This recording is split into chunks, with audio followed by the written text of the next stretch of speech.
Oke, Assalamualaikum warahmatullahi wabarakatuh. Waalaikumsalam warahmatullahi wabarakatuh. Assalamualaikum warahmatullahi wabarakatuh. Oke, sudah join semua? Yes.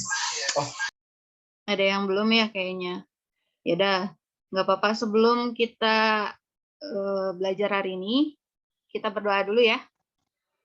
Yuk, Zika, dipimpin dulu. Sebelum kita memulai pelajaran, alangkah baiknya kita berdoa menurut kepercayaan masing-masing. Berdoa dimulai. Berdoa dicukupkan. Beri salam. Assalamualaikum warahmatullahi wabarakatuh. Waalaikumsalam warahmatullahi wabarakatuh. Terima kasih Zika sudah pimpin doa ya. Gimana hari ini kabarnya? Jam terakhir masih semangat?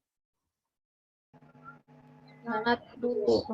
Kayaknya udah mulai lapar ya. Udah mulai lapar, udah mulai siang, tapi kita masih ada satu pelajaran lagi ya. Jadi semangat. Kita cuman punya waktu sekitar 50 menit ya untuk pembelajaran ini. Nah, terus jangan lupa dimanapun kita berada, kita masih ada dalam masa pandemi ya.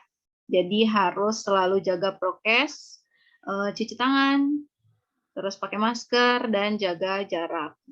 Oke, Tira, hari ini ada yang nggak masuk untuk pelajaran Ibu? Siapa yang belum join? Kira-kira ada 5 orang, Bu, yang belum. Yang nggak masuk ya?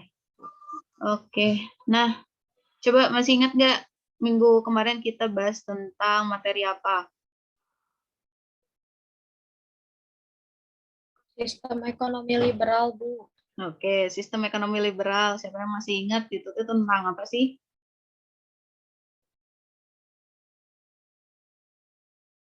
Sistem ekonomi yang memiliki kebebasan, Bu. Oke, sistem ekonomi yang diterapkan oleh kolonial Belanda, di mana di situ sudah ada kata liberal. Dampak dari sistem ekonomi liberal itu nantinya ada kritikan juga kan ya. Kemarin sudah kita bahas, di mana kritikan ini membuat di mana sistem ekonomi liberal ini kayak tidak bersahabat gitu ya, tidak memihak kepada rakyat kita lagi gitu. Jadi yang diuntungkan hanya pengusaha swasta dan juga pemerintah kolonial Belanda gitu. Nah, jadi sekarang salah satu dampak yang ini ikannya ya, Ibu sekarang akan share screen.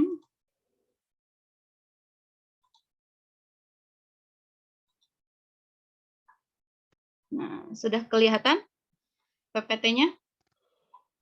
Sudah, Bu. Kelihatan. Sudah ya? Oke. Nah, jadi di sini salah satu dampak dari sistem ekonomi liberal itu adalah adanya pemberlakuan politik etis gitu. Nah, ini yang akan kita pelajari hari ini. Oke, kita perbesar.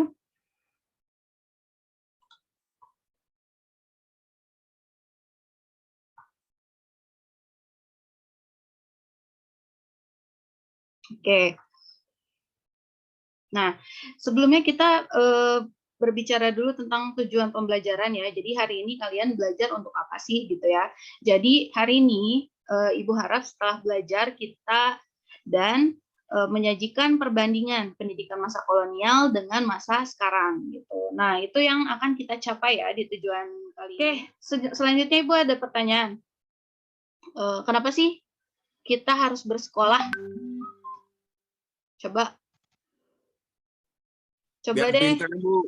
Biar pinter. Oke. Anita, buat apa, Anit? Kita sekolah? Biar bisa menggapai cita-cita, Bu. Jadi bisa ke perguruan tinggi selanjutnya kalau sudah lulus. Oke, bagus ya. Nah, jadi betul tadi yang diutarakan oleh Dava sama Anita juga. Nah, mungkin itu masih secara singkat-singkatnya ya, tapi kita akan perdalam. Nah, di sini ada pertanyaan kedua juga. Pernah nggak penasaran kapan gitu orang-orang anak-anak Indonesia itu mulai bersekolah? Kira-kira kapan sih? Pas dijajah Belanda, Bu. Pas dijajah Belanda. Oke. Nah, jadi coba kalian lihat ya, di sini Ibu ada satu video. Coba Ibu cek dulu suaranya kedengaran atau enggak. Kedengeran? Kedengeran ya? Oke. Kedengeran, Bu.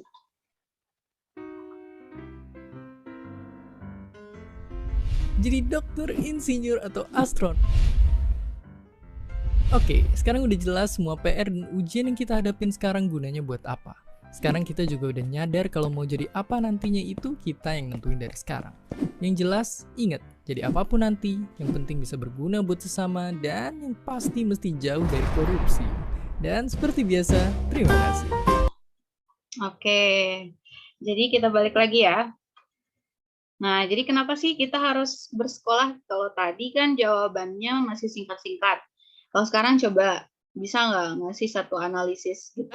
Kita jadi dapat jadi punya ilmu pengetahuan baru, Bu, yang awalnya nggak tahu, jadi tahu. Terus jadi nggak berguna buat diri sendiri aja, tapi berguna buat orang lain juga. Terus buat di masa depan juga, kayak setelah sekolah, setelah SMA misalnya, ke perguruan tinggi, terus mau kerja. Jadi kita tahu apa yang harus kita siapkan, Bu. Atau tata cara. Oke, bagus banget jawabannya Azahra. Gitu ya. Nah, sekarang kita akan jawab bagaimana awal mula anak-anak di Indonesia dapat bersekolah. Tadi udah ada jawaban sejak zaman masa penjajahan ya. Oke. Nah, kita lihat.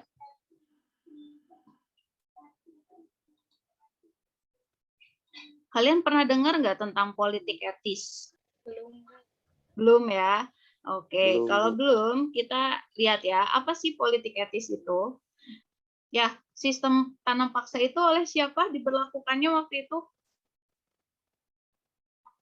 Van den Bos. Nah, betul, Van den Bos ya. Nah, ini gambar apa kira-kira? Irigasi, bukan, Bu?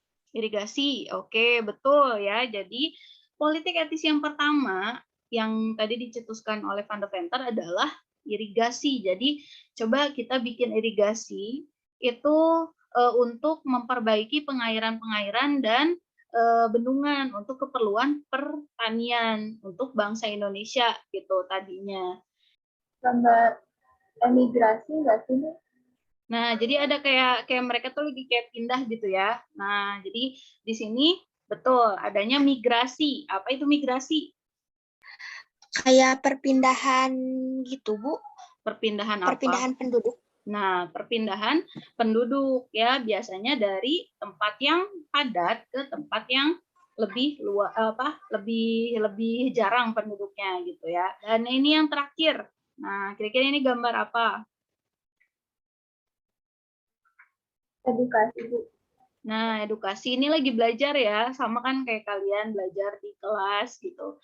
Nah, betul, edukasi gitu. Nah, jadi salah satu yang terpenting dari politik etis ini adalah adanya edukasi ya gitu. Jadi pemerintah Hindia Belanda harus memperluas bidang pengajaran dan pendidikan bagi Bumi Putra gitu. Nah, jadi di sini coba kalian buka Google Classroom-nya. Ya. Jadi di sini Ibu sudah memberikan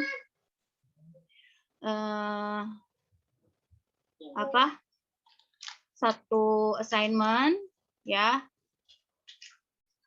Kalian lihat. Jadi di sini ada satu LKPD. Nah, jadi coba kalian unduh ya atau download LKPD-nya. Lalu kemudian coba kalian cari tahu jawabannya. Jadi nggak perlu ditulis dulu ya. Jadi kalian coba cari tahu dulu aja jawabannya. Jadi tidak perlu ditulis dulu. Nanti baru setelah pelajaran Ibu berakhir, baru kalian kumpulkan. Nah, jadi di sini ada dua ya yang harus kalian cari. Yaitu yang pertama tuliskan hasil analisismu mengenai dampak positif dan dampak negatif dari diberlakukannya politik etis. Lalu yang kedua, tuliskan argumentasimu mengenai perbandingan pendidikan pada masa pemberlakuan politik etis dengan masa sekarang.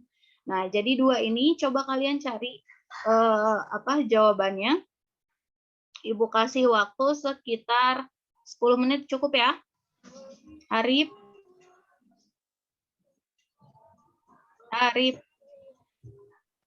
Ya, Bu. Gimana? Udah ketemu? Udah, Bu, baru yang dampak Positif, negatif. positif dan negatifnya. Oke, gimana? Udah? Udah dapat jawabannya? Oke, yuk on lagi ya kameranya. Sekarang kita diskusikan pertanyaan yang sudah Ibu kasih di LKPD. Coba yang mau mencoba menjawab yang dampak positif dulu deh. Dampak positif dari politik etis. Anita mau nyoba, Bu. Boleh Anita. Betul ya. Jadi tadi ada 3 yang disebutkan sama Anita. Masuk ke ranah politik itu karena adanya politik etis yang mana sih? Migrasi, irigasi, atau edukasi? Edukasi. Nah, pendidikan ya. Jadi dengan adanya pendidikan menghasilkan golongan apa? Pelajar ya. Jadi karena adanya pendidikan kita jadi ada golongan terpelajar gitu. Nah, kalian ini juga adalah golongan terpelajar gitu karena kalian sekolah kan ya. Nah, oke, itu tadi tentang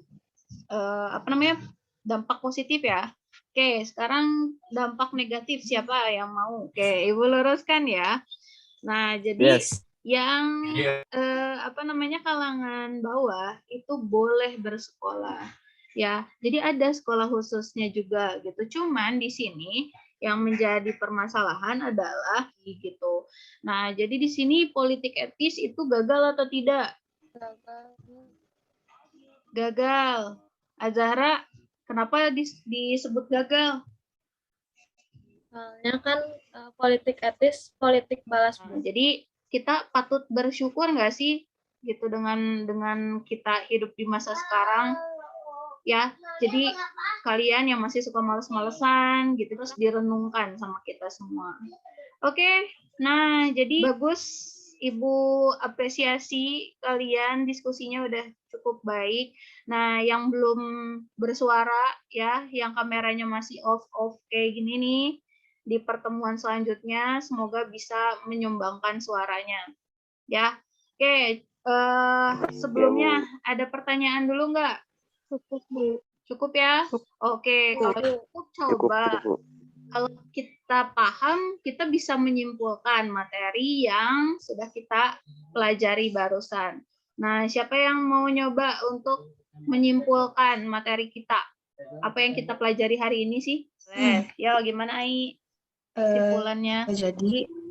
Jadi yang habis kita pelajari hari ini itu mengenai politik melihat kalian sepaham apa sih sama materinya. Ya. Nah, coba di sini Ibu sudah jadi kalian coba. Jadi di sini Ibu pengen tahu kalian itu sudah paham atau belum gitu. Ya. Ibu tunggu LKPD-nya sampai jam 3 ya, jam 14.59. Kalau gitu, terima kasih untuk pertemuan kali ini. Ibu tutup, kita berdoa lagi ya. Yuk, wakil KM deh sekarang. Giva. Mengakhiri pembelajaran, langkah baiknya kita berdoa agar tadi belajar diberi manfaat. Berdoa sesuai agamanya masing-masing dimulai. Doa dicukupkan. Oke, terima kasih untuk hari ini ya. Sampai ketemu minggu depan. Karena materi kita udah selesai, jangan lupa ulangan ya. Tentang yang sudah kita bahas dari penjajahan Inggris. Ya. Oke, dipersiapkan. Oke, kalau gitu Ibu tutup ya. Assalamualaikum warahmatullahi wabarakatuh.